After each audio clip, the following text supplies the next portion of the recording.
All right, guys, welcome to the channel. I am Aesop Grimm, and I hope everybody had a Merry Christmas.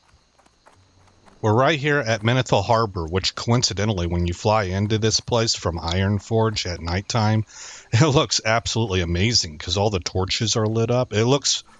It's the black of night, right? And you have all the torches lit up. It actually kind of looks closer to realistic. It's still animated, but it's believable, you know? Looks like a real village that you're flying into. But, again, I hope everybody had a Merry Christmas. I had a terrific Christmas, and I'm still kind of basking in the afterglow of all that. But, I played a little bit offline, as I told you I likely would. Not a whole lot. I leveled up, skinning. I leveled up cooking. And I finished up the quests, here in Wetlands. It was up here. There was one quest that took me over here to Dustwalla Marsh. I went ahead and completed that. That was the missing diplomat, and there was also a quest to bring a keg, which to a missing brother out here. So I did that. We're now actually up here in Southshore, in the Hillsbrad foothills. And you can see that that's a level 20 to 30 zone, so it's still behind me. Arathi Highlands is probably where I actually want to be. Where's that at? There we go, 30 to 40. And we have quests for there also, in this little village right here. But I remember there being some decent quests right here at Southshore, so I want to go ahead and complete those. Let's go ahead and start heading north. And while we're doing that, I'm going to close out some of my internet pages. But I want to show you the quests, the areas of the quests that I knocked out, because some of them are kind of tricky.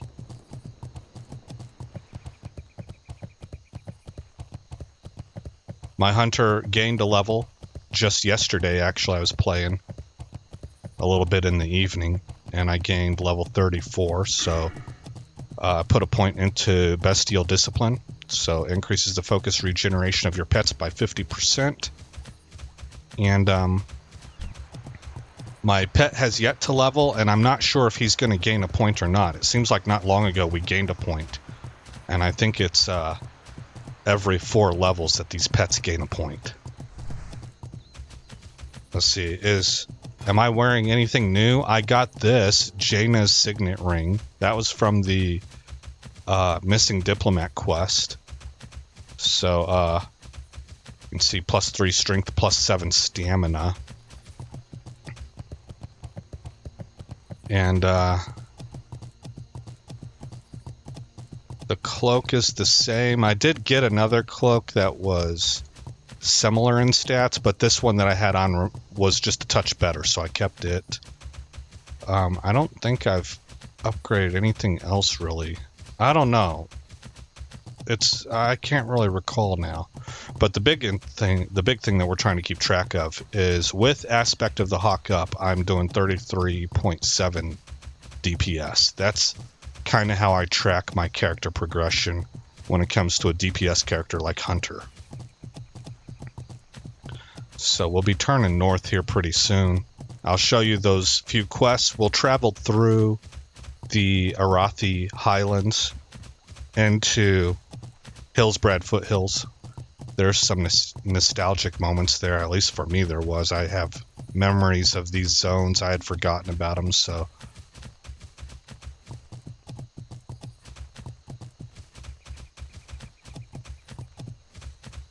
it was kind of a nostalgic moment for me to see him again for the first time in a decade and a half nearly. Oh yeah, we're up over 5% crit hit too.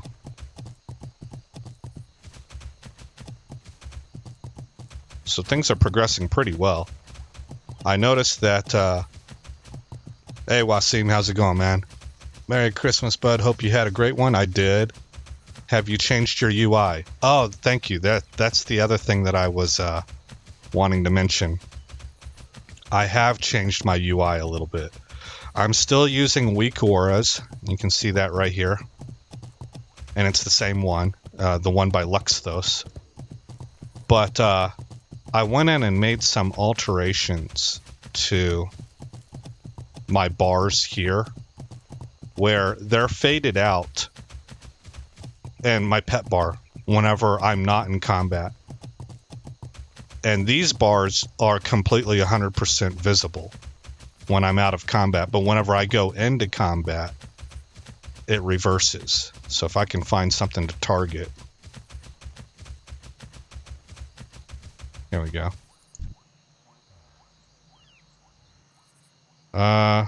Maybe I have to actually attack it. I like this. It shows that I'm out of range. That's been there the whole time. Okay, there we go. See, these bars came online, and these faded out. I don't like them to disappear completely. I just want them to fade out.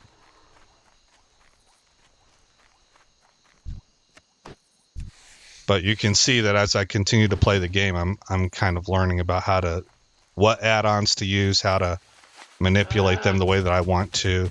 Probably the next big thing I'm going to be focusing on, because I've already begun to kind of research it. It takes some work, and I kind of don't want to do it. But raid frames, and I'm trying to figure out what's the difference. I think I understand it now, but I think I'm going to be using plater for nameplates. Nameplates, as I understand it, I actually don't have them showing up right now, but they would show up over the character. And then I want to use shadowed unit frames for these right here, and party and raid. And I need to get that stuff set up, because I think eventually I would like to do healing and tanking. Maybe not all the time, because it's a kind of a high stress thing. But those two especially, I really need to be able to track what's going on with everybody. So I need to get my frames set up well. Paladin is a class that appeals to me. I am finding, it's unfortunate to me, I'm finding that World of Warcraft has a lot of classes that are directly associated with demons that I like. Right? Like Demon Hunter looks neat to me, Warlock is still appealing to me, and Death Knight looks interesting. That might just have something to do with, like, I'm guessing there's a power fantasy element. That's kind of what evil usually has associated with it. I mean, you can go to movies like Star Wars and realize that one of the natures of evil is the ability to serve oneself with great power over everybody else and to dominate and stuff like that. I think that's baked into the human. It's part of being human. It's why it's a virtue to overcome that stuff. So that's probably at play a little bit. You got in games like this, I hear it referred to as power fantasy. Okay, so down here, I can just let my pet kill that guy. Let me come back up here, because I didn't see these spiral staircases at first. You can take either one, and there was a quest down here to go down to the bottom floor and retrieve something off that body.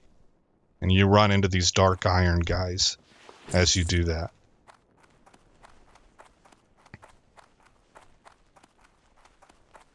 The next thing, I don't remember why I started talking about that. There was a reason that I had for that. But shadowed unit frames and plater are two things that I probably want to get going. I think I started talking about the Paladin, and then that made me think of, well, I like the kind of the opposite end of the spectrum also. But I don't know. We'll see how it goes. I've done it once before. I mean, I played Warlock quite a bit. Affliction Warlock is something I think is really cool, but I hear it is hard to manage that. You just got so many dots that you got to spread on all of the mobs, and you give yourself carpal tunnel. You know. So anyway, there is another quest over there, in this crumbling tower that is isolated. Remember, this bridge got blown up, so this thing is standing all by itself, and it's actually that guy right there that you want to talk to. And the way to do this is that there's an invisible, I don't know what's going on here. I don't know how they worked that into the lore, because this bridge just simply blew up, and this feels like something that a mage would put in place. There's an invisible platform here. So there we go. I just kind of jumped onto it, and then you want to line yourself up. I missed it. But you go over there and you talk to that guy. I just fell off the edge, so I didn't get to make that jump.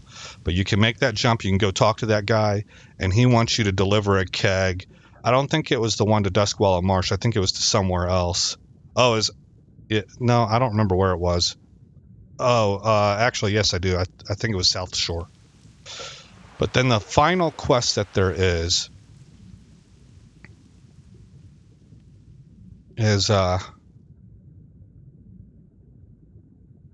right over here. You'll notice that this poor sap fell to the bottom of the ocean and had a pillar land on him. He's dead, right? Dead dwarf. And what I mistook for his arm initially is something that you can click on. You'll get a letter. He was writing this to his wife, apparently. They were already under attack and under siege, so he kind of knew the end was near. And so you go deliver that to his wife in Ironforge, and it sets off there's a series of things. You deliver it to her. She asks you to take something to the king of Ironforge. And then the king asks you to go speak to, I forget what the name of the occupation is, but somebody who works with stone, and to build a statue to this guy to honor his memory, because he gave his life for the dwarven people, right? Died in combat. And that's what I have going right now, actually. It's this quest right here, Stormwind City. No, it's not Stormwind. I'm sorry. It's Ironforge. A King's Tribute, Altric Granite, which is found in the area that Southshore is in. So we're going to be questing in Southshore next. And that's pretty much it for a recap. So we had about 7 minutes of intro time before I actually got the game going, and now we're creeping up on 20 minutes of total time that I've been streaming. Wasim says, shadowed unit frames is nice. You should try Bartender or Dominoes for your action bars. I am actually using Bartender right now, and I have heard of Dominoes. I just knew of Bartender already, so that's why these bars are where they're at. They're resized. These are actually squished down also. Bartender is letting me do all that. So there it is right there.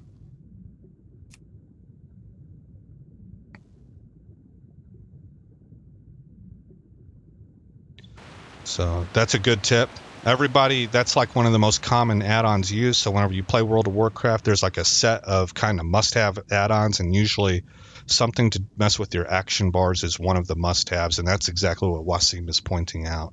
So as he said, there's two major options for you. There's Bartender and there's Dominoes, and just kind of go with your preference. And Wasim is also confirming that, in his opinion, shadowed unit frames are good. I'm just looking for something a little bit more simple. One of the things that I'm reading about this game, particularly in retail, is that the complexity can get pretty incredible later on. And so I'm only willing to go so far into that. Apparently, that's actually one of the things that's really starting to kill WoW retail, is that there's so much going on that you're really just looking at your countdown timers. You can't really understand what's happening. It's a mess out here on the battlefield. There's a lot of stuff going on out there, and it doesn't look, there's no rhyme or reason. It's just a huge melee, you know. And I'm hearing that's why more and more people are returning to the classic versions, is for kind of a simpler time. And gosh, for me, the raids in Classic looked like they were complex. You have timing involved there. You got to move at the whole raid has to move at the right time out of certain areas. Just the coordination required between 25 people is it can take a lot out of you. It's not exactly relaxing, you know. So anyway, I do want to get frames up and stuff too, so that I can fulfill my role better. But I'm just letting the audience know, whoever's listening to this now or in the future, that I'm only going to go so far when it comes to advancing my character. Maybe I'll get into Mythic Plus, but I don't see myself going to the very end game of it because it just gets nuts. My endeavor is to just experience the various aspects that I've missed out on in World of Warcraft, which is a lot of. I want to learn how, like, I've heard that you can, when you raid, you can get little tokens now that allow you to go buy, eventually after you accrue enough of them, you can go buy the tier sets from the previous raid, which helps you catch up gear-wise on the raid that you're on. Well, to me, that's a pretty terrific, innovative idea. But I don't know for sure about that. I don't know if that's an old system that's since been replaced, or if it is a system that's in place, how exactly do I take advantage of it? So there's all those kinds of things that they're common knowledge for people who play WoW right now, but to me they're mysteries, you know. So that's the kind of stuff that I'm having fun uncovering and experiencing. And that's not end game. That's just mechanics of the game. So we'll see how things transpire, but I am for sure a casual.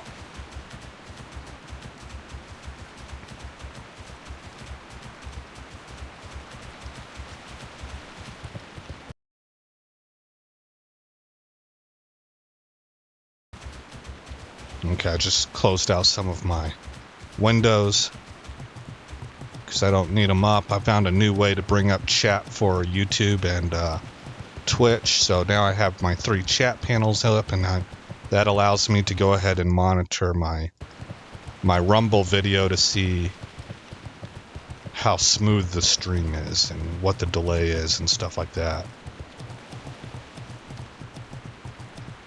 Like, at least on Rumble, it looks like we have a little bit of a delay. I'm looking over and my guy is going through the marshes still, so I haven't arrived in town like where I'm at right now. YouTube's probably a little bit better. Okay, so we're going to fly up to Southshore. Farewell. And again, this is another level 20 to 30 zone, so we're over-leveled for it. But I remember there being good quests there. There was like some interesting stories with that town going on. And there's the Syndicate is up there. We are now progressing into an area where we're starting to see Horde. And it just occurred to me, I think this is what's going on. See, whenever I played World of Warcraft before, I had no idea about the lore behind it. So I'm just kind of learning as I go. Now I've watched lore videos and I know the history behind this. And it seems to me that's what is happening is that you start out down here in human lands near Stormwind, right? But that the original capital was Lordaeron up here in the north. I don't remember which of these. I think it's here in the Plague Lands. But that's where the Burning Legion has taken over. You got the Night Elves up here. And our whole thing, this is a progression. You're moving through territories that are getting increasingly dangerous. You see orcs in the mountains over here in Red Ridge, right? But now it seems we're getting closer and closer to the front lines, I think is what we're seeing here. And so now here in Hillsbrad Foothills, we're going to see undead walking around. You'll see actual Horde players coming through. See, my memories of this area are as a Horde player. Remember, I played Horde mostly. And so I was a Shadow Priest. I had one of my best PvP. I was on a PvP server and I had one of my best PvP fights here. It wasn't anything to brag about because the guys were all lower level than me by about 5 levels, I think, and that's significant. But it was me against 5 of them, and I killed them all. That was great. I really liked it. I'm not a very good PvPer, so that was a great feeling for me. And it was here in Hillsbad. Wasim says, I started SOD this morning, rolled my character and set up my add-ons. Did the first few levels. We'll play more tomorrow. Nice. Yeah, I have a couple characters over there on SOD. I'm actually starting to step away from it and focus more on just this because I kind of want to experience things in a certain order. Well, what really kind of dissuaded me was I was playing a paladin, and on SOD you can do something called seal twisting with paladins. This is new to me. I just now learned about this. Whenever I was playing, we didn't know about that. The paladins didn't know about it. It was discovered after the Burning Crusade, I think. It was discovered in Wrath of the Lich King. Actually, Horde might have known about it because that's where initially that's the only place you could do it. But at any rate, it's not a thing anymore as far as I can tell. So there's some complexity to it. I have to watch some videos and learn how to do it, and then it's only good in Season of Discovery. So I didn't want to train bad habits into myself or anything. But anyway. Hail and well met, adventurer. I lead a group of adventurers investigating odd happenings in this area. Happenings. My cousin in Hillsbrad recently put down his dog Stanley because the animal mystically grew to an immense size and savagely attacked anyone who came near him. I believe the undead are involved, and we're looking for signs to prove as much.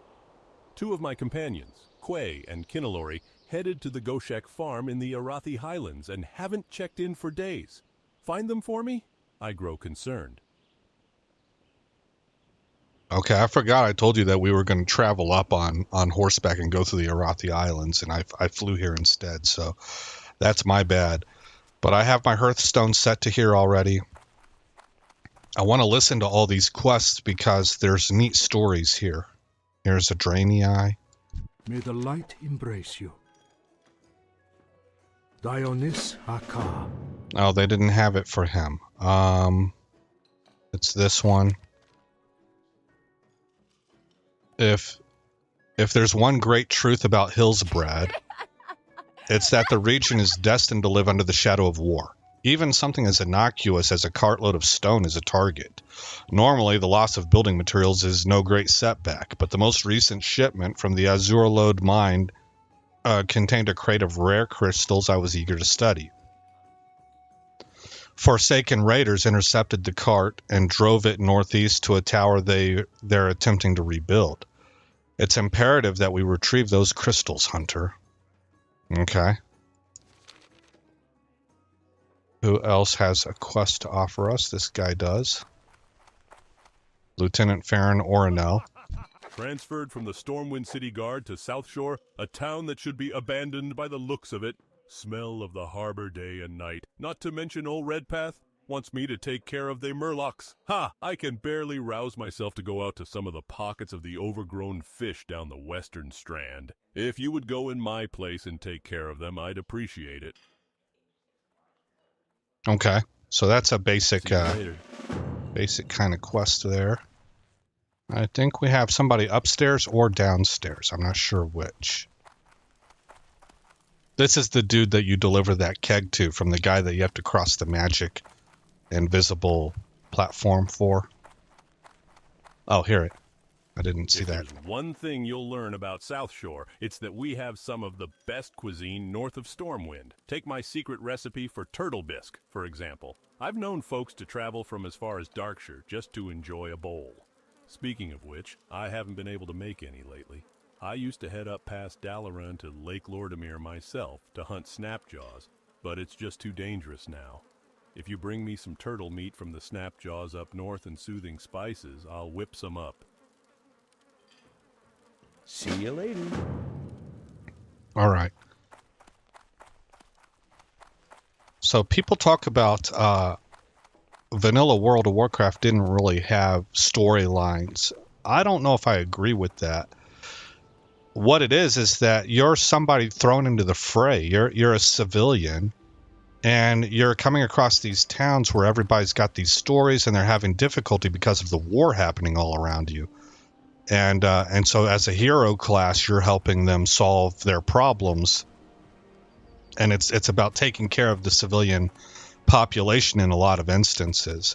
But later on, I guess beginning with Wrath of the Lich King, you begin to be integrated more in the military. And so now you're dealing with operations and you have a narrative storyline going on, an overarching story. That's what a, you know, when you're not a freelancer and you're not dealing with random chaos.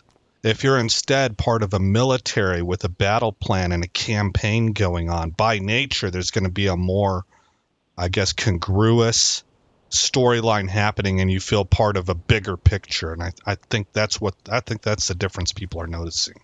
Crush Ridge Ogres have dug an ogre mound up in the Alterac Mountains near the ruined city of Alterac, and my scouts tell me they've taken over those ruins as well. We can't let them get cozy up there. If they think they're safe where they are, then their next step will be to move down into the foothills, which will put them right at our front door. Go north to the Alterac Mountains and hunt ogres. Bring me the dirty knuckle bones they carry, and you will earn a nice bounty. So Southshore is actually, these quests are asking us to go into other zones a lot. So we should get some decent XP, because some of these zones that they're naming are tougher than the one that we're in. I am the new magistrate of Southshore, recently assigned after the assassination of the previous magistrate. The assassins were never found, but through our investigations, we're almost certain they were hired by the Syndicate, a group of thieves led by villainous nobles of the now-fallen kingdom of Alterac. The Syndicate has a camp north of the Horde-occupied Terran Mill, and our last clues led to that camp. Slay the Syndicate members you find there. Okay, so we will accept that. Light bless you. That's dealing with the Syndicate, like I was telling you guys earlier. That should be, if I remember correctly, an entire quest chain.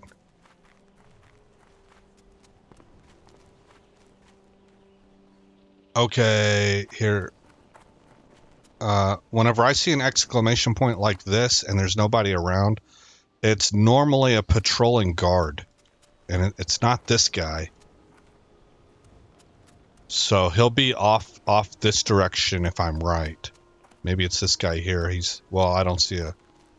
Yeah, you can't talk to him. That's a girl. I don't know.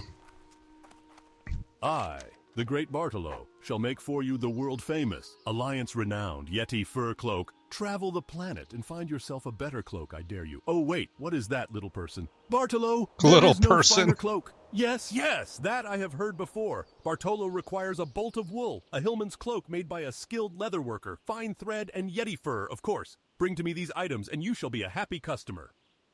That's hilarious. That has got to be a direct influence from some of these... the catch-all word for it is woke, but some of these people that are really like, they want to censor speech. Everything's offensive, right? You can't say dwarf. It's offensive.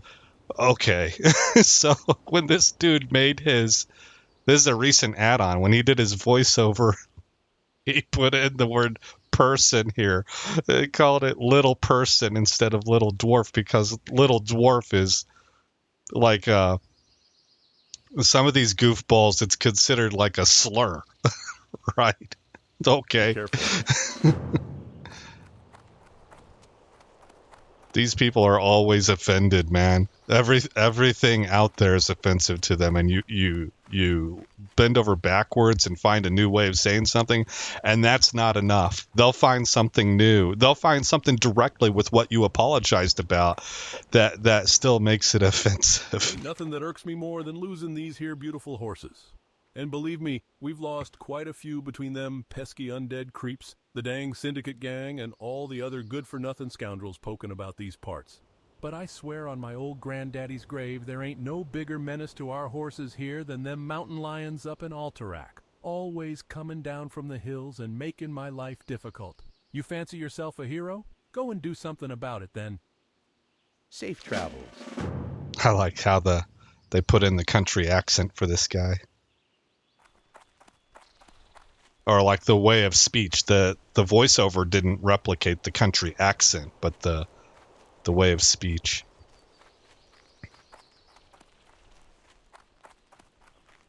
Okay, so there's that exclamation point that I'm not finding. Let's see if it gives me a name. Shadowy Assassin. I don't know. Maybe it's saying I can't see him. I might have to look that up. Okay. Let's go do some questing. So it looks like the closest thing is going to be the Warlocks. Not Warlocks, Murlocs. Actually, number 4 looks like it's the closest. Okay, so we got Turtle Bisque, Turtle Meat, and then we'll swing down south and get the Murlocs. This stuff should be easy. We're over-leveled for it. On top of that, we're a hunter. We should blow through this pretty quickly.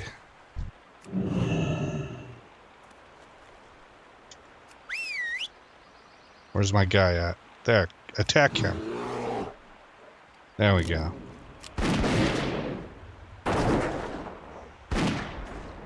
Get him, Wreck-It.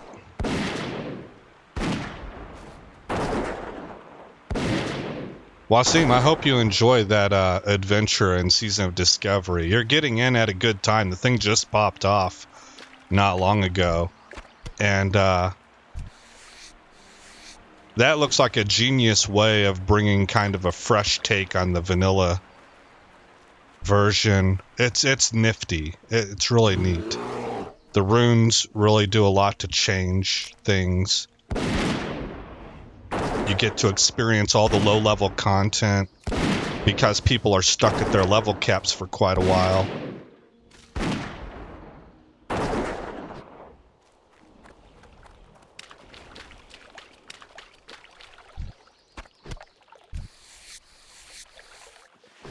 All right, we're going to head this way because we need to be going south.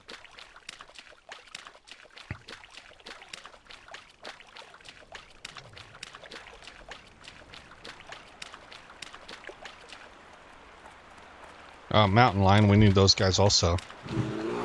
I think. Normally it would tell me what quest I need it for, so these might be the wrong kinds of Mountain Lions. Oh, pet leveled up. Did we get a talent point? No. Okay. So this is not the right Mountain Lion type.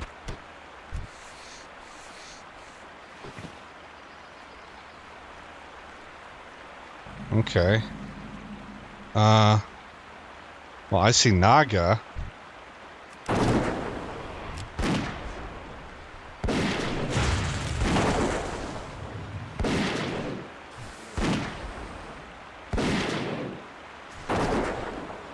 Wasim says, yeah, I watched some YouTube vids for guides, and as you said, thought I'd jump in now as it's still fresh. Yeah. What, do you mind saying what class you rolled? I'm just curious. I don't want to push you. I don't, if you don't have to, obviously.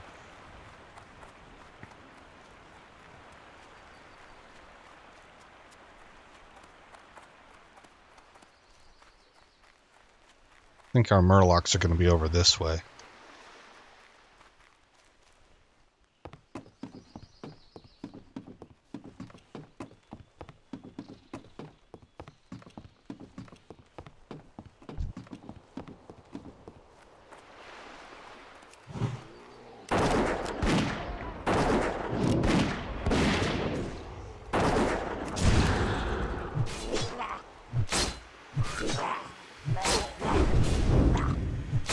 I'm stuck in ice.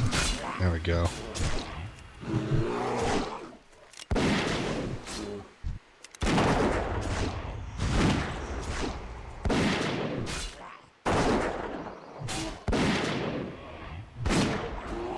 Female troll hunter, always going to be hunter for me. Okay, yeah.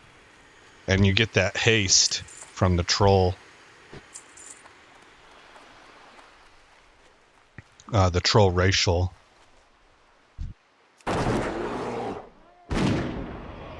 If I were over there on Horde with you, I would go Orc, because both those racials seem to really play a big impact. But at the end of the day, what I have heard, and maybe this is what you're doing too, is you really want to go with the class that you like how they look.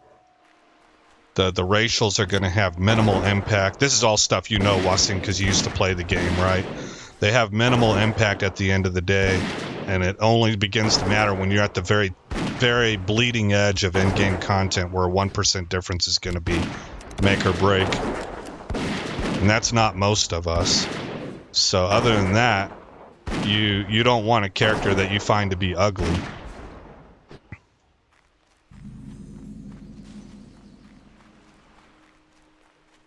That's what I've heard given as advice on various YouTube videos. I've watched some videos when, you know, coming back from WoW, there's a lot of classes, a lot of new classes. So I actually watched a couple videos that said how to pick a class,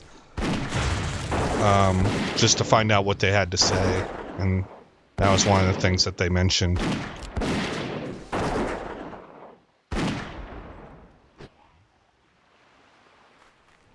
Wasim says, definitely a casual player now. My raiding days are over. Yeah. Yep.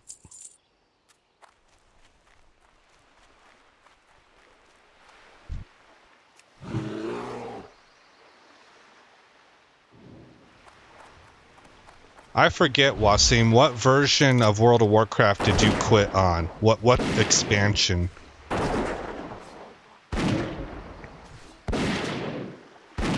I quit at the beginning of Wrath of the Lich King.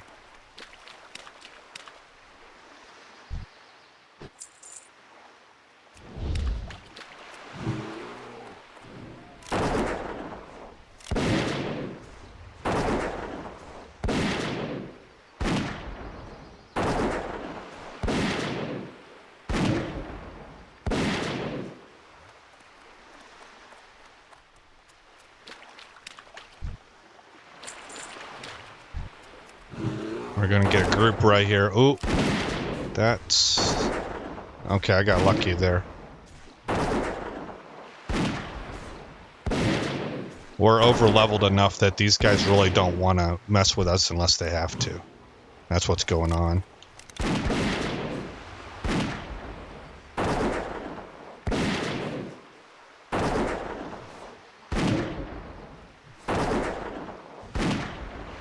Wasim says, I started in the back end of Burning Crusade, played through Wrath, Cataclysm, Pandaland, and Warlords of Draenei.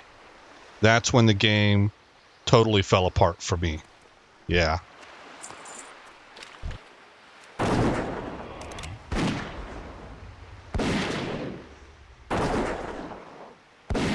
Yeah, I've heard, you know,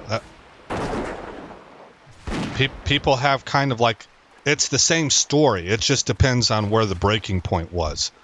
But it's the same thing, like either game mechanics or for some people it's silliness. They don't like the panda character or the furries, or you know, it feels like maybe mixing of different kinds of lore.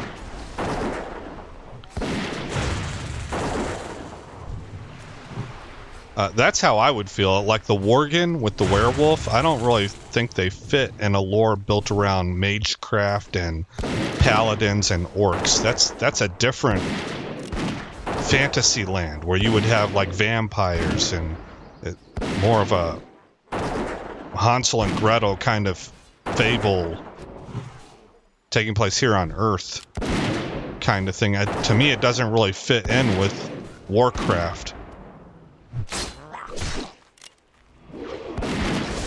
It's not a make or break for me. I just look at it and feel it looks silly to me.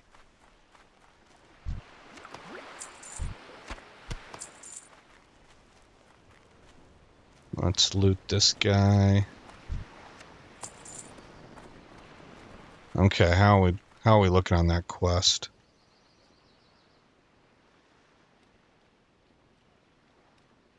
Okay, 9 of 10 and 5. I need a lot of torn fens. I have, or oracles. I need oracles. I have a lot of the tide hunters. Tide hunter. Here's an oracle.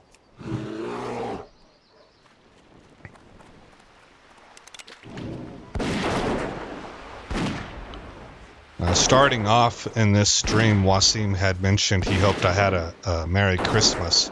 Man, boy, did I. I think there's something about me getting older. My perspectives change and I appreciate different things. You know, I mean, I'm almost 50. It's not like I had an exciting Christmas or anything. I'm a homebody, you know. I didn't get a whole lot of gifts or anything. Those aren't the things that I get excited about. But with all that said, this is one of the best Christmases I've had for a good portion of my life because I was military and I was living in foreign lands and I was on my own for most of that. The vast majority. Christmas really, in a lot of ways, was just another day for me. And that's not the case anymore. These past few years, like every year, Christmas is better and better for me. So I had a really fantastic Christmas. I enjoyed all of the aspects of it. It's great. Like, I guess the word that the kids use these days, fantastic vibes. Like, I was really vibing with it. The feel of it, both internally and externally, with the town being decorated, you know, and I went and looked at Christmas lights, and that's something that I didn't do in my 20s. But when you get older, you start to return back to some of the things you did whenever you were growing up, I think. And it was just really just overall fantastic experience for me.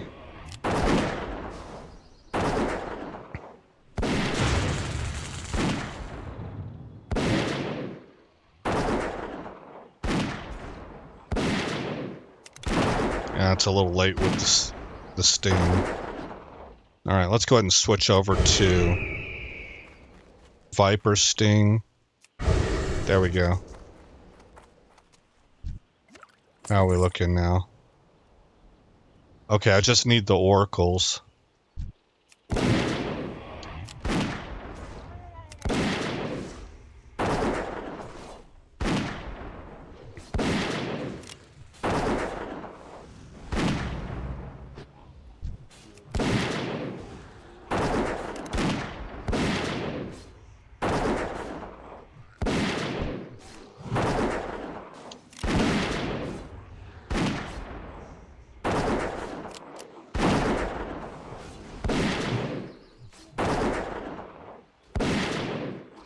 Oh. I filled up on mana a while ago. There we go. So, that's me being kind of a bad hunter. But I'm looking forward to this class, you know, I've been looking for a while now at various classes in classic and retail that are doing good in both. And, you know, I was looking at tank classes and healing classes or hybrids that could do both. And the more I started kind of uncovering maybe what all's required and maybe some of the attitudes of the players and how much pressure there can be, the more I was thinking to myself, maybe the smart move here is to just really keep it simple. As simple as I can initially. And that would be Hunter. Particularly with Beast Mastery, I guess there's not a single ability that you can't pull off while moving. So it helps you in endgame. It's a straightforward rotation. All of the Hunter specs seem to be doing good in retail as well as Wrath of the Lich King. So that's what I'm going to be doing. I'm going to be leveling through Wrath of the Lich King and then go into retail and doing the same thing. So I think I really chose wisely to grab the Hunter. But even with that, you could be a good hunter or a bad hunter. And so I'm trying to... That's what the leveling experience teaches you, is how to be a little bit better. let's ride through all this stuff and get back over to the turtles. Leave me alone. They do throw ice. I guess it's only the Oracle that throws ice because we didn't get frozen. Oh, Wasim says great to hear about how much Christmas impacted me in a positive way this year. Thanks, Wasim. I appreciate it. Now we got New Year coming up, and it's a pretty intensely crazy world, in my opinion. So I'm hoping everybody the best, but kind of like in the military, we have this phrase that says prepare for the worst and hope for the best. I mean, buckle up, Buttercup. It's going to get pretty crazy, I think. But within all of that, you know, I hope everybody can do as well as is possible. I know for me, this is a Bible verse here, but it's the way that it captures how I have felt the past few years. And I'm not going to get this verse right either. I don't think I'm going to quote it right, but it's in Psalms. And it's David. It's King David talking about, yea, though 1,000 fall by my right hand and 10,000 by my left. And then I don't remember how it phrases it, but it says basically it doesn't matter. There's 1,000 can fall at my right hand and 10,000 die on my left, but I'm okay. And what he's describing is that the Lord is keeping him safe and upright within the chaos of battle. That's what he's referencing. When he says fall, he's talking about people dying, right? And so he's a poet, and he's using this as a metaphor. And that is how I have felt these past few years. 2020, I mean, things have been wild progressively going through, I think, since 9/11. But 2020 is when things it fell off a cliff in 2020, and it's gotten really nuts ever since then. And yet, you know, I feel like things have been pretty decent for me, and I'm untouched by a lot of it. I read about it, I hear about it, I don't necessarily experience it directly. So, you know, that's probably not everybody's situation, so my heart goes out to you guys. Oh, we just pulled an elite. That elite's he's very strong. We need to get back over here where we're going to receive help. My pet's gonna die for sure. But that's what I'm thankful for.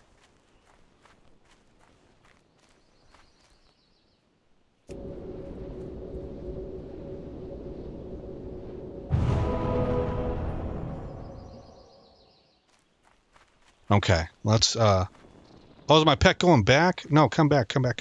Follow. Ooh, no, I'm still in contact. Oh, yeah, he's coming for me. Okay, I need these soldiers to rally up. Okay, that worked out well. This dude's still angry. Let's go turn in some quests. All right.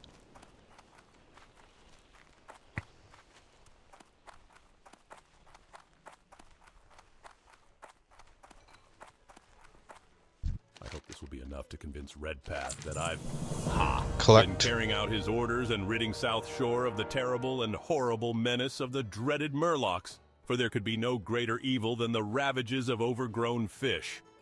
Would you believe it, adventurer? Redpath wasn't satisfied with all the Murlocs we killed. Oh, now don't be modest. You had some hand in it. Now he wants me to bring proof of the dead, hacking off cold, slimy Murloc heads to submit for his approval. Alrighty, let's do this. Okay. And I'm not done with the turtles yet.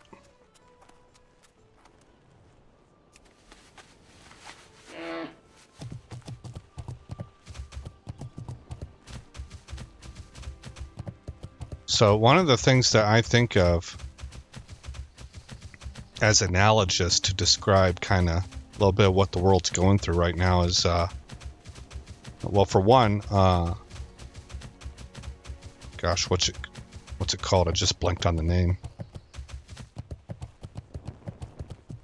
Ecclesiastes.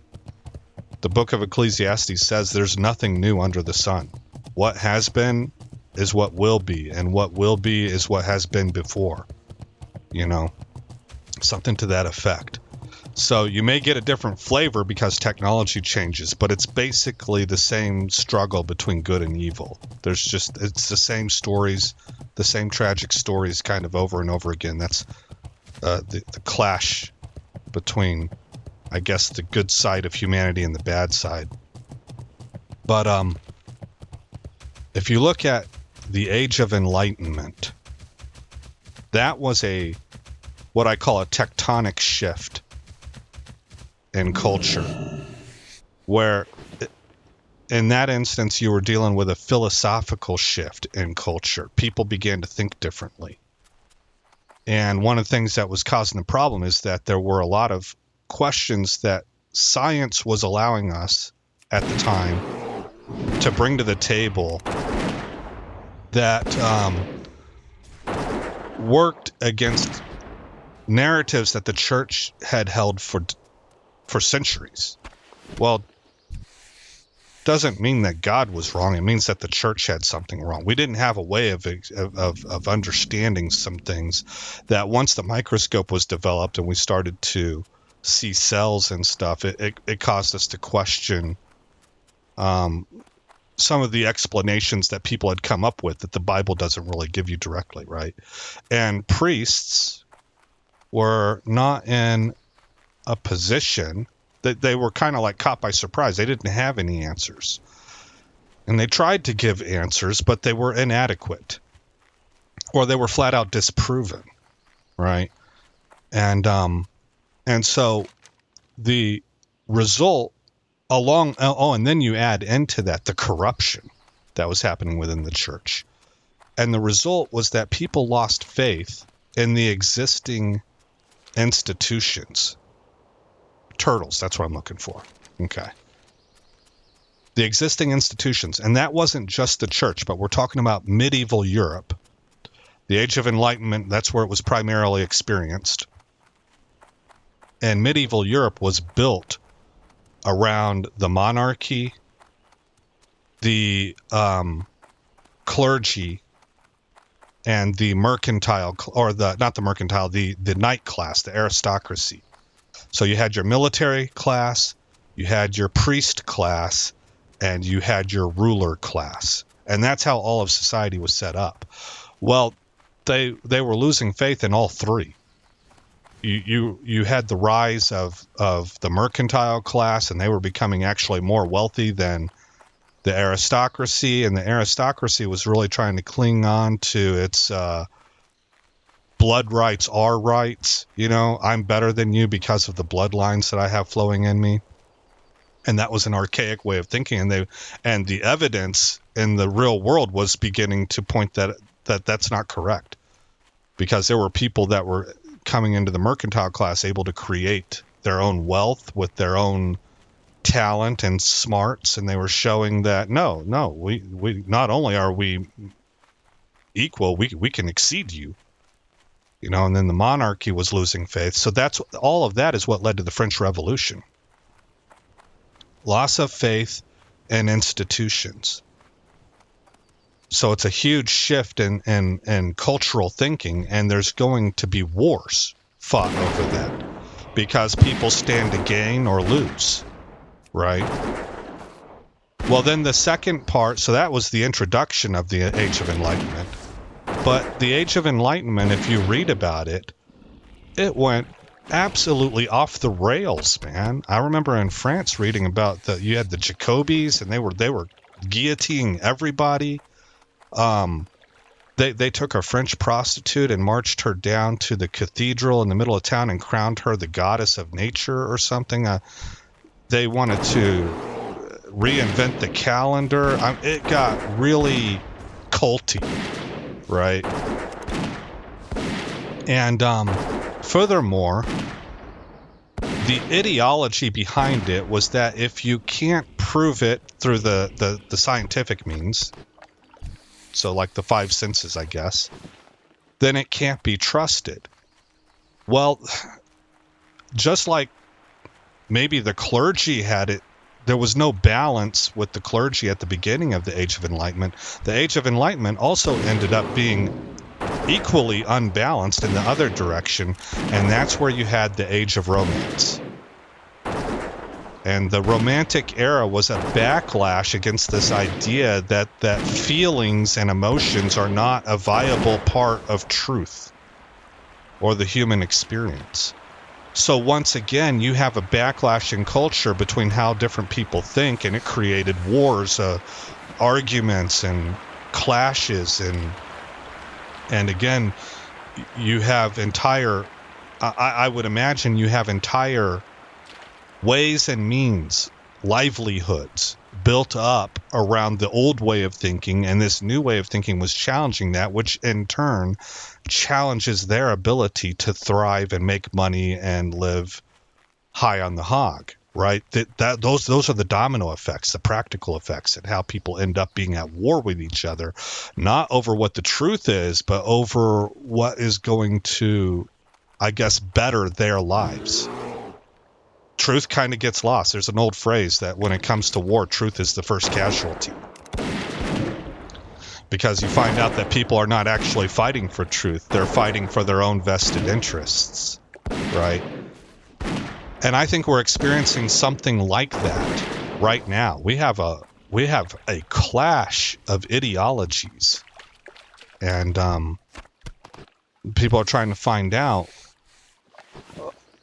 which one has, I guess I would use the word truth, but it's establishing societal norms. And is this insane or not insane? Is it positive or negative? Does it hurt us or uplift us? And there's really huge arguments between people. And once again, you're finding that things are factionalized. You have small splinter groups that are trying to change the whole world for the benefit of themselves, even though they're not the majority, right? And there's a kickback against that. So there's that going on. That's a cultural tectonic shift. There's like an earthquake. There's a clashing of tectonic plates. That's what I'm trying to say.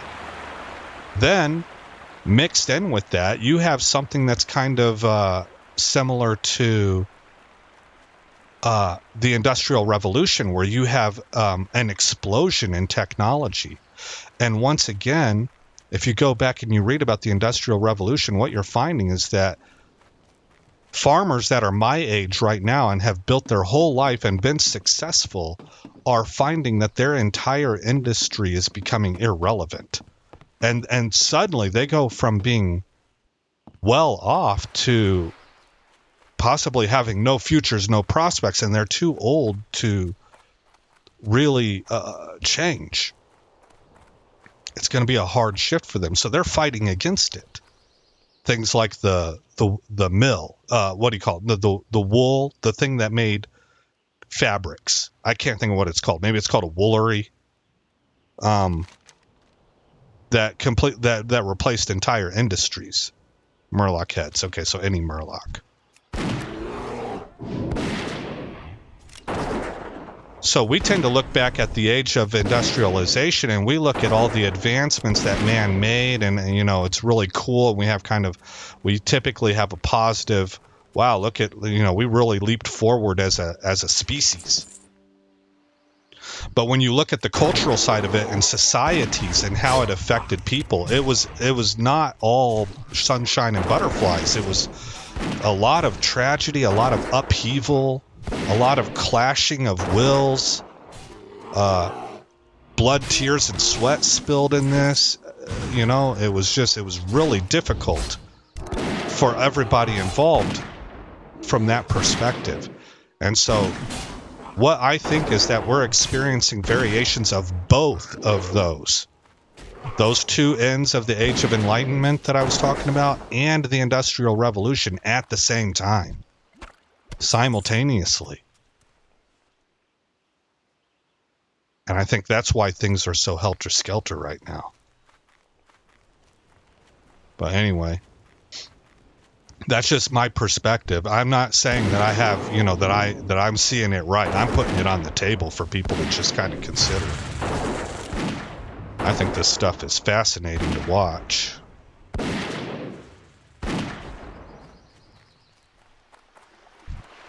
I have not found a Murloc head yet. Oh, I have found one, and that's my second one. Okay, so I am in the right spot. Get him, wreck it.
I think I'm going to try and round several of these guys up and see if that's faster.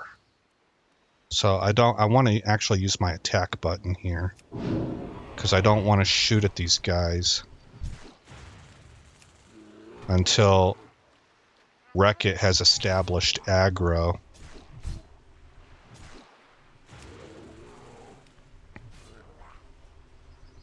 Oh, that's another oracle. Okay.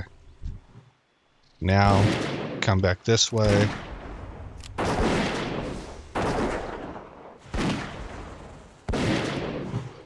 Throw a heal on Ralph.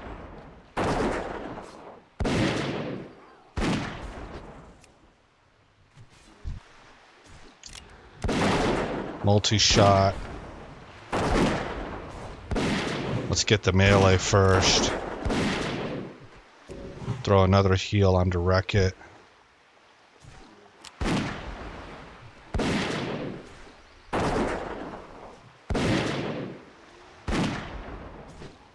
I don't know if that went any faster or not when it comes to clearing mobs. I'm sure that gun was not an upgrade, right? Actually, it is.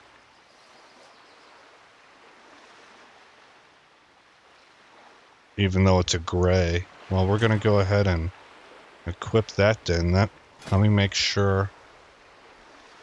34.2, yeah. Yeah, it's an upgrade. And it's a gray. Okay.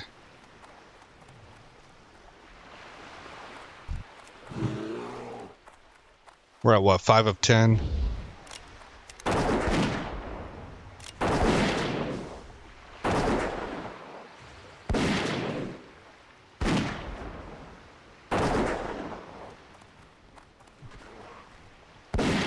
Oh, he healed himself. Okay.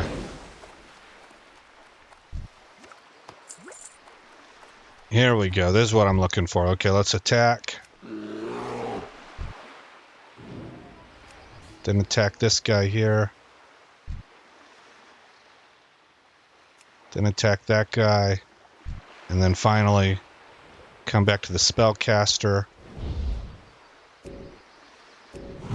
Throw a heal.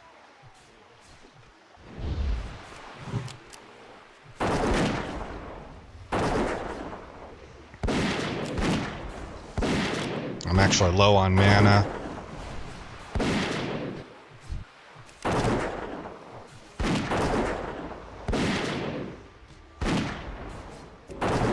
Ralph is hurting.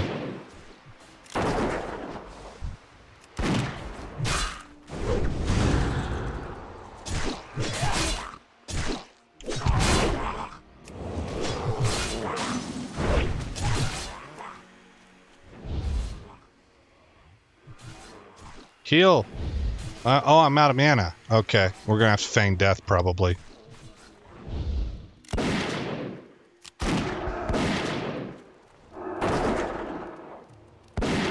Ah. Oh, ding. Okay, where's my feign death at? Right here. Shift button 4. Hunter has an answer for everything. Welcome back, Wreck-It. We need to feed you now. Give you some of that. And let's switch to Viper. I should have been able to win that match. I think I just mismanaged it. I think that's what happened. Alright, let's attack.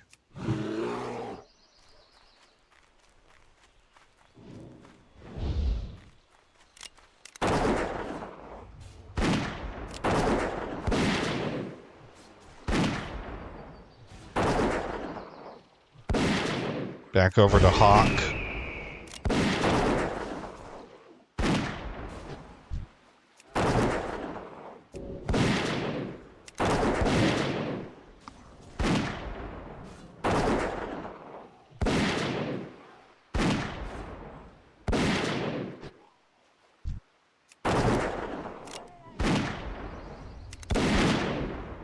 I don't know if that got him or not.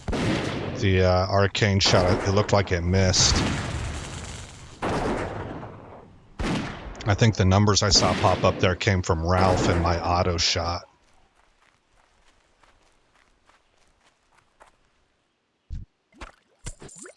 Seven of 10.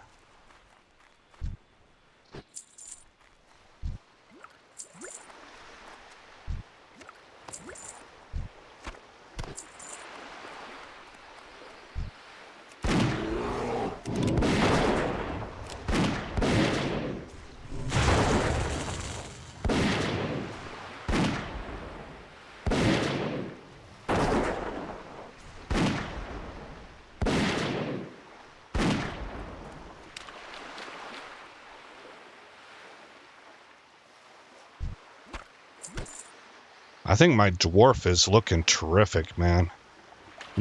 Nothing's changed for a number of levels except that little offhand, which I think looks outstanding.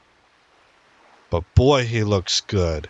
I'm kind of just, I've mentioned this before, I'm just a little consistently surprised that I used to think dwarves they were funny looking. I never played a dwarf. They look dumb. Right? I don't want that character, goofy looking. But now I think they look absolutely amazing.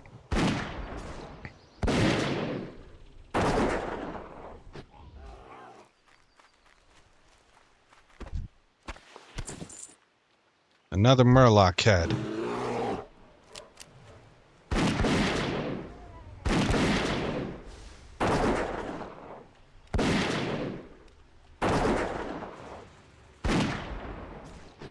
I don't trust this guy.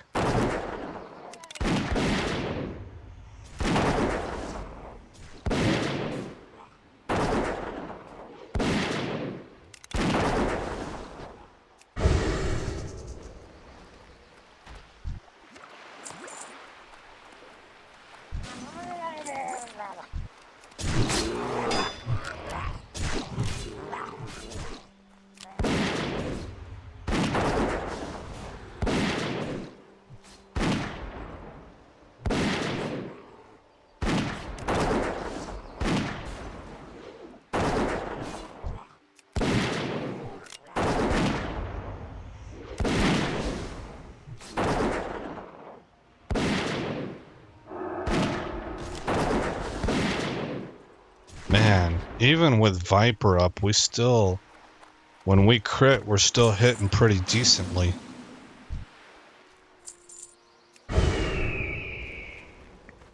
Okay, so that's that done. What about turtles? Do I still need turtle meat? No, it looks like I finished. Yeah, I finished it. Okay, well, so we're over here now. Am I close to Any new objectives? Where am I at? Where's my guy? Here. We're not very close. So let's roll back to town, turn in those quests, and then we'll head north.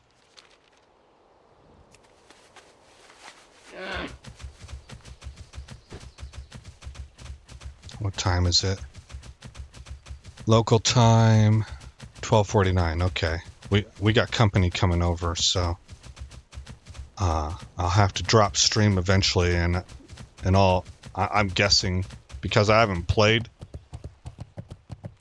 for a few days, I'll probably stream again tonight. Like, I've played a little bit, but this character specifically, I'm really interested in leveling up, and I've played him sparingly since Friday because I want most of it to be captured on stream. Like, even yesterday, whenever I was positioning myself to do things in Southshore, going through the Arathi Highlands and seeing all that stuff and the nostalgia, I was thinking to myself, man, this really should be captured on stream. Because that's a one-time occurrence. I can't reduplicate that, you know. All the little things I was picking up on and the memories I had and stuff like that. So I've not played the character a whole lot. Oh, for the love of the light. Dripping on the ground. And I want to. Touching those things myself. So I may stream Fish tonight are all also. Well and good. But when they grow legs and start walking around, haven't eaten a fish in weeks, let me tell you. Deliver the second Warlock heads to Marshall Redpath. Eating much. You know, Oh, adventurer, I'd really rather not take these heads. Since you've already got... and South Shore, that means not eating much. That's funny. Greetings. For the Alliance. Farron's errand boy, are you? If you assisted Farron in procuring these heads, then thank you. Southshore needs hard workers and effort to maintain its protection. Please inform Lieutenant Orinel that I would like him to refocus his efforts on the Naga infesting the Eastern Strand. When he has results, tell him to report to me in person.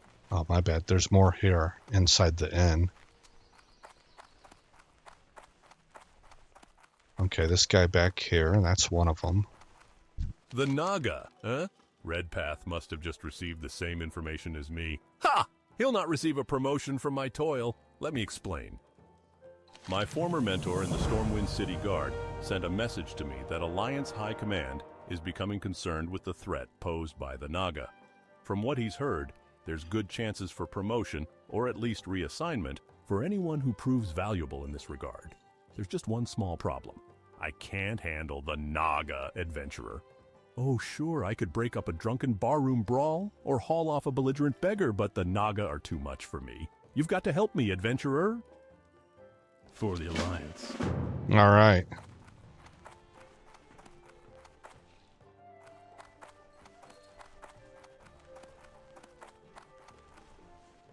Poisons and reagents. What do you guys do? Nothing. Nothing. You're just two people hanging out here. Sorry, I didn't mean to interrupt.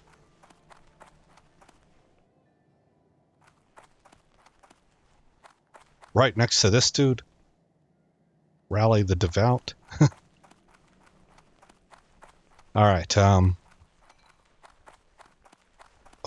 guess, is it downstairs? No, there he is. The chef. Oh, that's right, he's the one that needed the turtle meat. Need something? Everyone will be so pleased. Chef Jesson's soothing turtle bisque is served once again.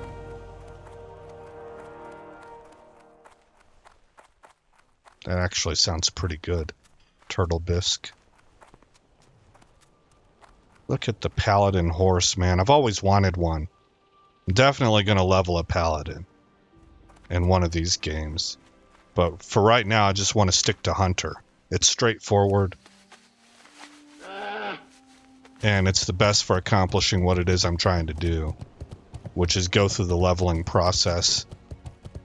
I wouldn't say rapidly, but easily. I actually don't want to be super rapid. I want to experience it all, right? But I want to have a good leveling class, and I don't think there's anything out there that outdoes Beast Mastery when it comes to that. How am I doing on bag space? I've got 15 open slots. Okay. We're at 95% durability. What about my ammo? We're fine. 2300 shot. Let's turn north. Okay, what are we looking at here? Yeti fur, Ultric granite as well. Okay, here's a Yeti.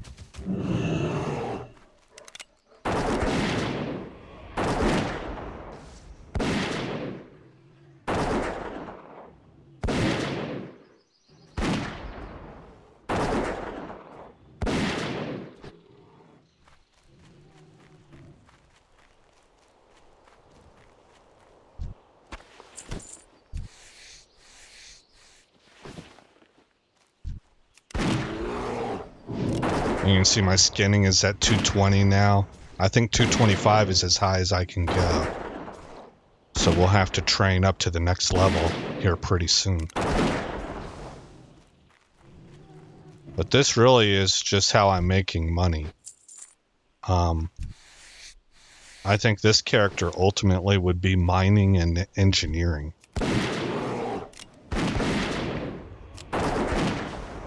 %1,000% threat. Knocked down to 82%. I have intimidation available too. What button is that? Button 2. I haven't had to use that much.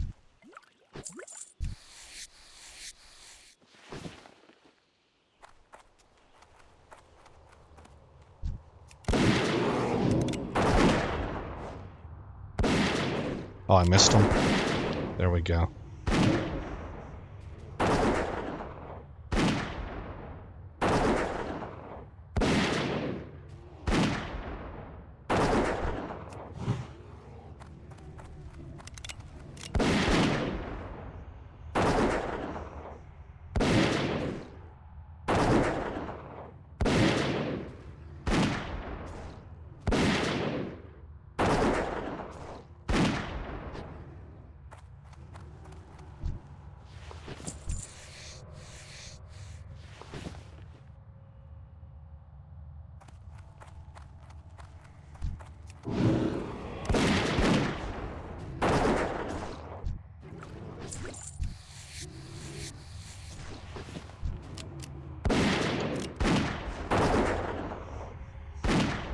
I'm guessing that there's an elite in here somewhere.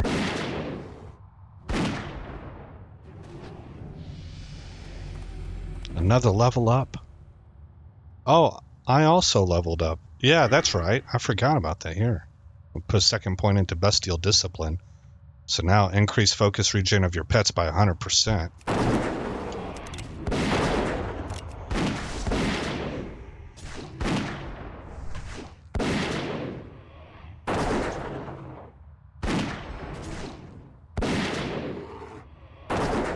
Boom.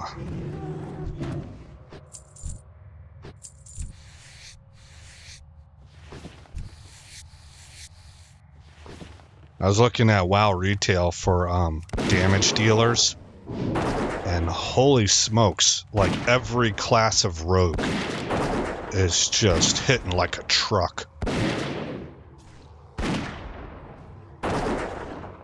And to me, that's how it should be. Rogues unfettered. Like, you know, whenever you have a tank and rogues are allowed to do what they do without any kind of resistance, should probably be your highest melee DPS. All the time. I mean, like, over Fury Warriors. I think Fury Warriors should be maybe more survivable in a brawl, right? So it makes sense to me that all three rogue classes are just really doing terrific. But I guess, as I understand it, that's kind of how WoW works now, is that this is why it's so important to pick the class that you enjoy playing, because the tuning is that's a game within a game. I think it was Blizzard's answer to class complaints all the time. They just have figured out a method where they go through patches and they just kind of, it's like musical chairs. They do tuning, and last patch you were king of DPS. This patch you're terrible, you know, or you're middle of the pack, and it's somebody else's turn to be top of the damage boards. That's my impression. I don't know if that's how it's actually working, but it looks like that was their solution, is to just continue to rotate it all the time. Like, one of the things I saw, I was all excited about priests whenever I first started this, because I was looking at their talent trees and all the various ways that they could do things, and they looked like they were doing really good on damage boards, and they were requested for raids. But things are different across the 3 iterations of WoW, where you have retail, you have classic era, and you have classic season of discovery. And so what I noticed is that in both season of discovery and I think it was season of discovery and retail, shadow priests are like they're pretty bad. People are anticipating that they'll get better in season of discovery because everything's capped at level 25 right now.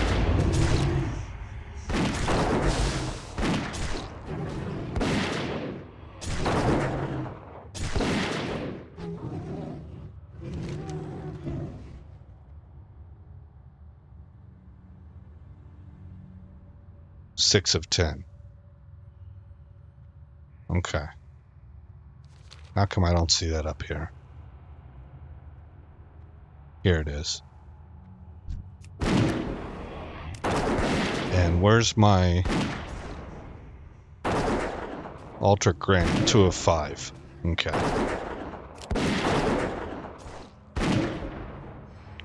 So I got a little bit discouraged on my priest class, and I started leveling a paladin, but then I found out, okay, seal twisting isn't really a thing, and I don't really want to train bad habits into myself. So I got discouraged on my paladin. I would want to start a paladin on probably this server right here, Wrath of the Lich King. The paladins dominated in this from what I'm understanding. They're good at DPS. They're the king of tanks. I'm not sure about the healing side. But Wrath of the Lich King was where paladins just really shone bright.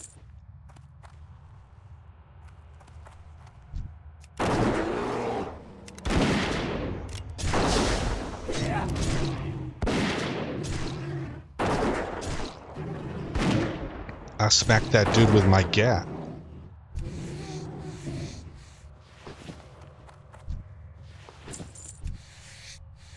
Nine of 10, 2 of 5 on granite. Ferocious Yeti. No named.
All right.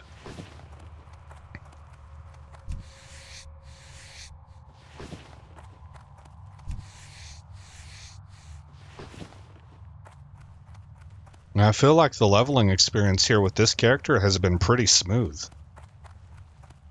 It's not going to be as fast as retail. It's not supposed to be. But it's going quicker and more smoothly than I actually had anticipated.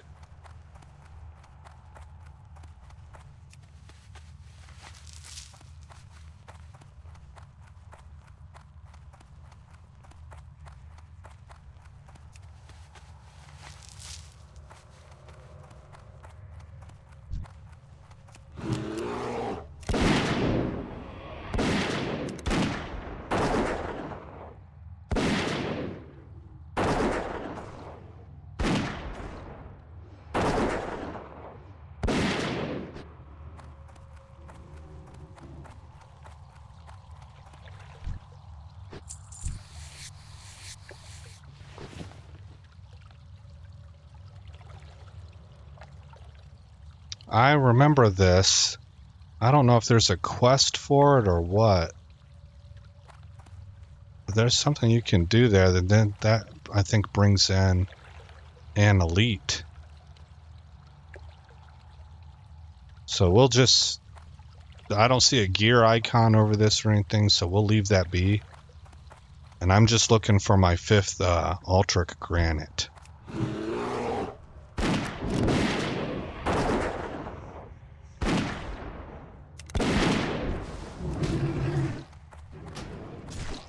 Oh.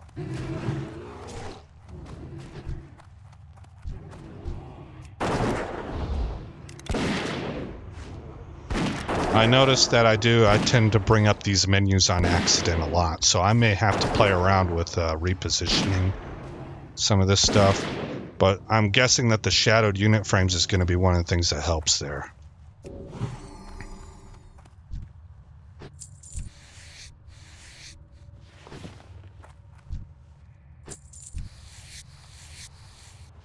Okay, are there more outside the cave? It says there is, so maybe we should do that.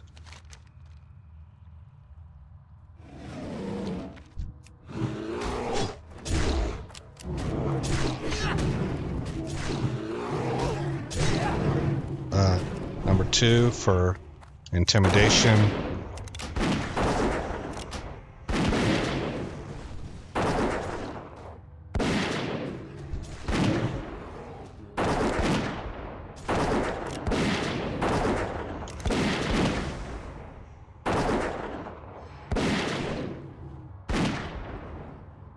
There we go.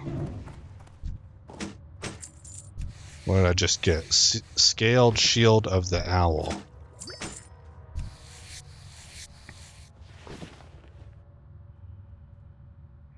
Oh, there's a stone. Okay. But I gotta find my way out of this place, too. I think I'm actually pointed in the right direction. Alright, what am I at? 42%. Switch to Viper.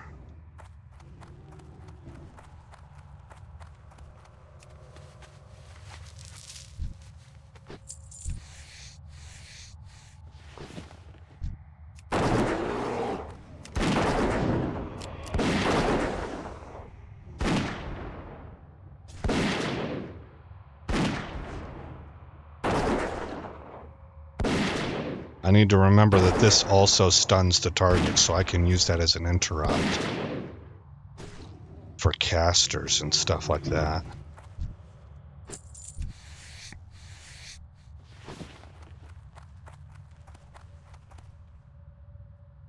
Not going the right way.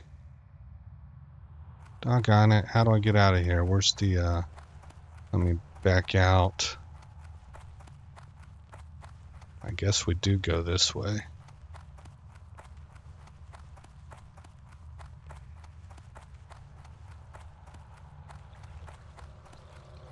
No. This is not the right spot. Why am I not able to find the exit here? Is it up this ramp? It must be.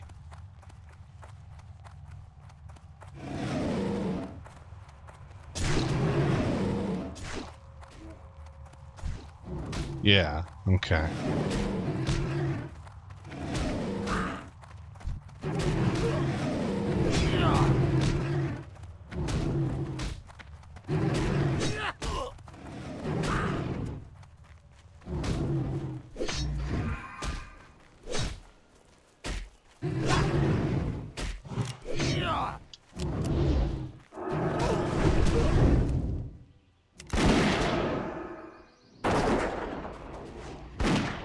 Get him, Ralph.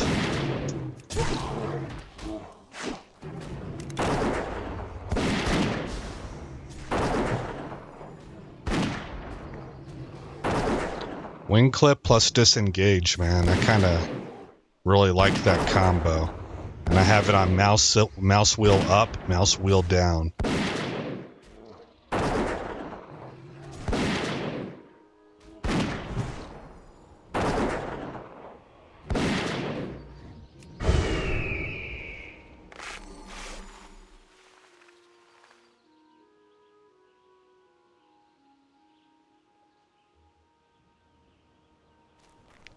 Well played.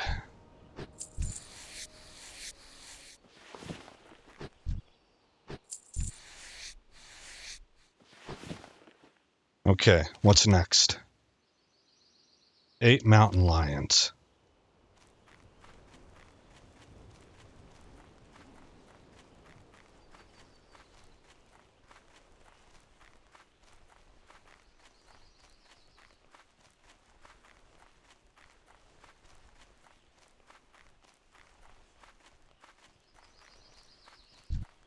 Oh, we have a little alliance fort up here.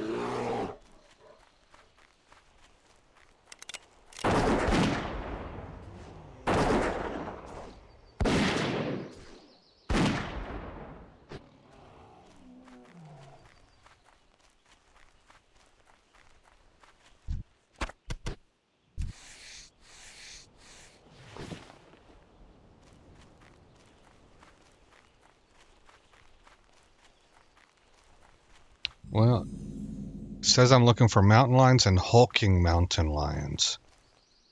And that they can be found all through this area.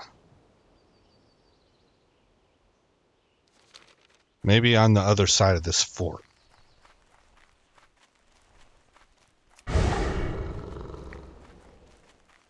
Okay, there's a mountain lion. And what are you? You're a hulking.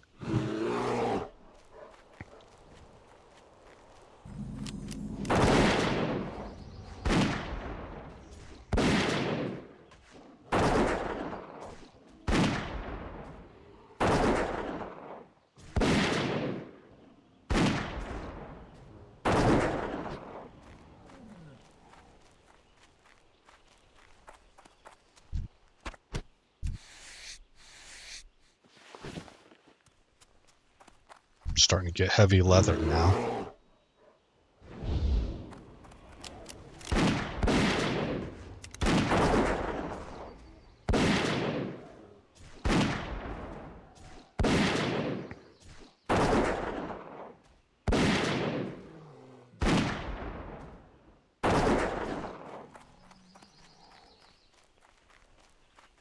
Is that a different zone over there? It kind of looks like a different kind of art. Maybe not.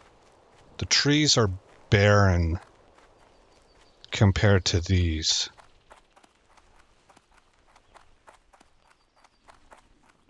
Growless Cave. I remember this section. I think I did this as Alliance, I want to say. And I got a neat weapon there.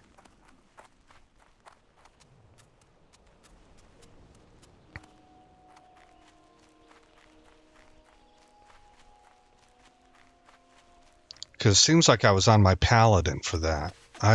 It's hard to remember, man. The thing that throws me off is that I know I spent most of my time on Horde.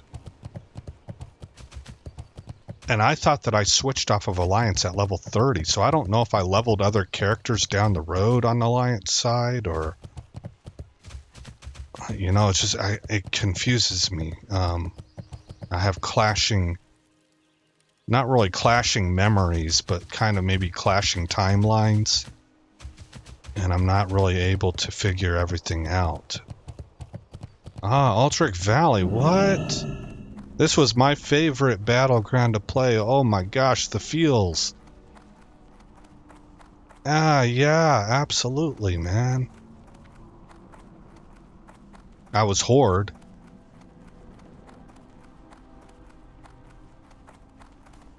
But this is cool. Look at this guy. Battle Master. I can't go in there because I'm not high enough level. I think you have to be level 50. Wow, that is absolutely my favorite, bar none, battleground. I had a blast in WotLK Valley. I really just loved the whole setup. I liked how many people there were.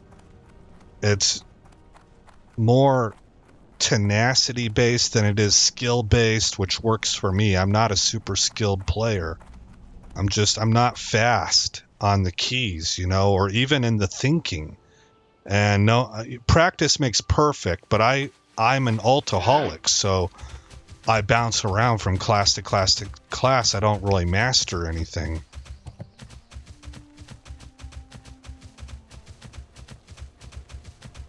And even the times that I did, like I played that Warlock pretty consistently for a long time as an affliction lock. But when you get into PvP scenarios, you're dealing with a different class of player. And it's a whole different skill set. You got to really... It's like chess, where a lot of these chess players, it's not that they see the board so well. It's that they have the kind of mind and intellect that can memorize 100,000 different openings. And so when they see what you do, they know what the answer is to that. That's exactly what PvP is like in World of Warcraft. It's like a mental version of muscle memory. It's all kind of drilled in so that it's in the subconscious. You're not having to actively think about it. You more have a reaction to it. We're going to come down here to Southshore, guys, and it's about time for me to log off. So that's why I'm leaving. But we're going to have to get those mountain lions. We're going to turn in what we can.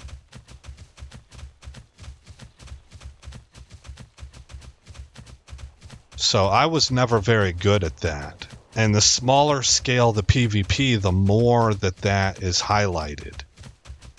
The more important it is that you be able to perform in that kind of way at those levels. And I'm a little bit terabad at that. Really just, that is not my game. But WotLK Valley presents an opportunity where you help your team by being objective based, not getting tempted to go off and do the one-on-one duels. And those are the things that I am good at. I'm good at understanding the big picture and being disciplined, and I'm good at wanting to help the team more than myself. I'm out to help the team achieve its overall objective more than I'm out for personal glory or feeling like I got an achievement on the interwebs, you know. I say that in a way that makes it sound like people who do that are like retards and stuff. That's just the nature of it. They're not. They're geared. They have a certain disposition. They have their own goals, and they're the ones that are going to call you, a Care Bear when you're oriented the way that I am and stuff like that. So everybody looks at the other mentality as being like, whatever, right? I can't find where I turn this in. So this goes to Ironforge. This one here. Oh, okay. That's in Arathi Highlands. And then I need a bolt of woolen cloth, fine thread, and a hillman's cloak. There's got to be like a tailor around here. Apprentice Honeywell. Alchemy supplies. Okay, so that's alchemy. Or general goods, maybe. Here's a butcher.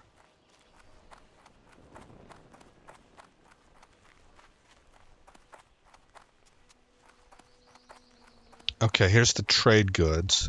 You need something? So, fine thread.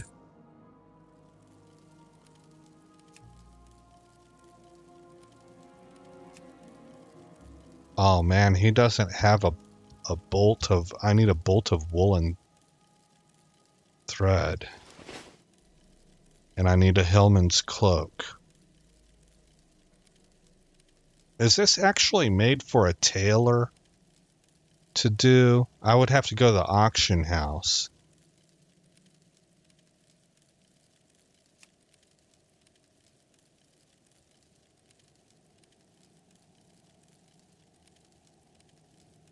I think that's exactly what I'm looking at here. So I would have to buy this stuff off of an auction house. I don't really like that. I don't want to do that. I was thinking that the Hillman's cloak would be available somewhere here off of a vendor. But the more I'm like kind of recollecting this, the more I'm thinking that's not the case. This is supposed to be a quest for a tailor. You need something? Who can make the Hillman's cloak.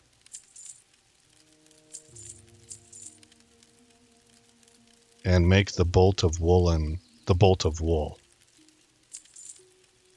Greater healing potion. Time to replace these guys.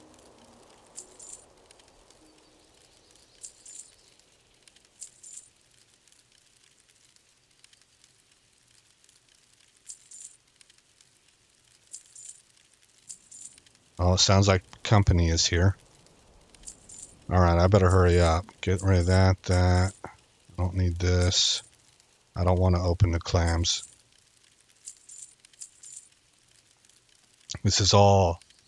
Okay, we're into heavy shot now.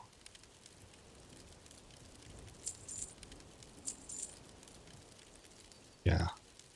Okay, get rid of that guy. I think I can go ahead and sell this. I'll keep it just in case. Maybe I'll do this offline. I need to look at the quest and see how good the cloak is. Okay, let's go ahead and open that up. 23 armor with 6 agility and 3 spirit. It would be an upgrade. I'll kind of noodle that. Maybe I do that offline. Okay, I need to get into the inn. The peoples are here. I'm running out of time. I can feel it. Shot clock is winding down. Okay, resting.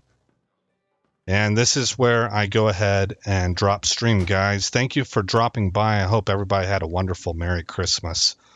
Happy New Year now is what I'll be saying, as we got that coming up. And I will probably be back on later today. All right, you guys take care. Have a wonderful day. Have a wonderful week. God bless each and every one of you. And I'll see you when I see you.